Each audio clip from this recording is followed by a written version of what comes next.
Grande Guerre de Meaux. Et donc vous allez nous présenter l'événement qui se déroule aujourd'hui. Alors on est très heureux d'avoir été accueillis donc le musée et par la ville de Meaux. C'est vrai qu'on remercie Monsieur Copé et toutes ses équipes. Donc nous on est l'association nationale des veuves et des orphelins de guerre et des familles endeuillées. On a eu ce projet de faire 597 km pour chacun des soldats morts pour la France, donc gravé au monument OPEX qu'on a eu la chance d'inaugurer l'année dernière avec Monsieur Macron. Donc moi je m'appelle Sabrina Verrier, je suis veuve de guerre.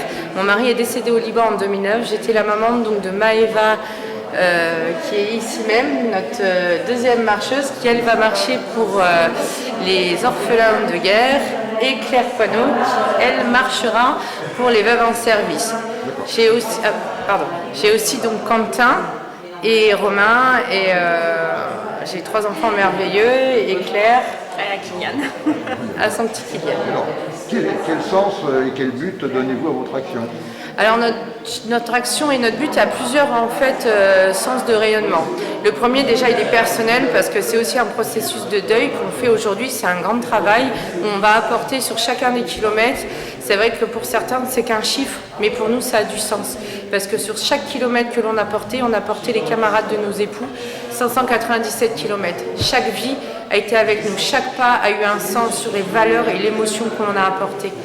Le deuxième sens était pour faire connaître en fait au public nos statuts de veuve de guerre, de veuve en service et de pupille de la nation orpheline de guerre, pour que chaque citoyen français se sente concerné par notre cause. Car aujourd'hui, un militaire qui meurt pour la France ne meurt pas en fait pour l'institution militaire, mais meurt pour tous les Français, pour chacun d'entre vous.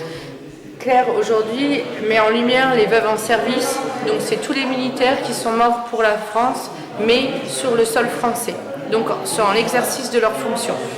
Maëva est orpheline de guerre, donc pupille de la nation, et elle est ressortissante de l'ONAC VG. Et moi, Sabrina Verrier, veuve de guerre, aussi ressortissante de l'ONAC VG. D'accord.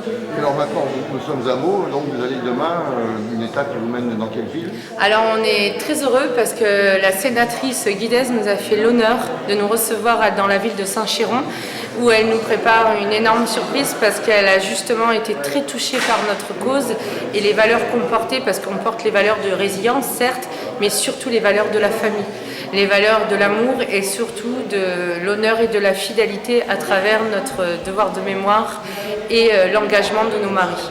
Et vous terminez à Paris par une cérémonie officielle? On termine à Paris par une cérémonie officielle, donc on arrive à 11h au monument OPEX où toutes les autorités civiles et militaires nous accueilleront et on a eu l'honneur, mais vraiment l'honneur de pouvoir raviver la flamme sous l'Arc de Triomphe.